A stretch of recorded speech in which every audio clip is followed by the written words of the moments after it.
Kia ora everybody, hello again, Jeff behind the camera again. There can't be many materials in the world that are so forgiving and durable, one, two, three, as Harakeke New Zealand Flax. Because, those of you who know how it's coming will smile. This is a Kete Whakairo. Essentially, it's a bag with a pattern, and that's woven inside out. So at the moment, this is the inside of it. And obviously, if this is the inside and I want the nice side on the outside, you know, I need to turn it. And as I said, there aren't many materials in the world where you can just do this.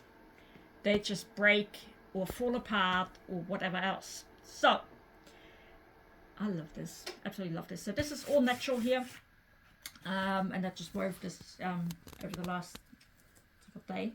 Put the handles on that I made the other day, and then I need to turn this inside out, and ideally you want it a little bit moist, not too dry, not too wet, you know, and you just sort of push it gently with a little bit of force, not too gently, otherwise you won't do anything.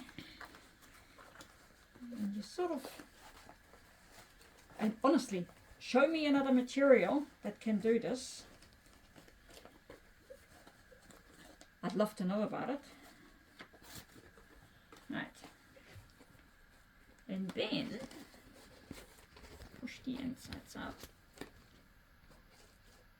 And so I bet everybody who does this for the first time is saying a little prayer and is wondering if it actually works. And then you can still shape it a little bit to get it nice in shape. Right. Like that. So that's the bottom. And then I shaped the rest of it on the table being flat. But basically, so this is the bag now, and it's hard to see. I hope when it's dry you can see it. But I've used two different varieties of Harakeke on this one. And one of them,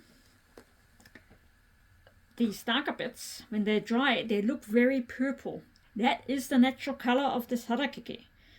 And for those of you who are interested, it's the number 12. I think it's called Ataura. Don't quote me on that, but it's number 12 out of the Renee Orchison collection, if anybody's interested. So, here we go. I'll post the actual photo of it later.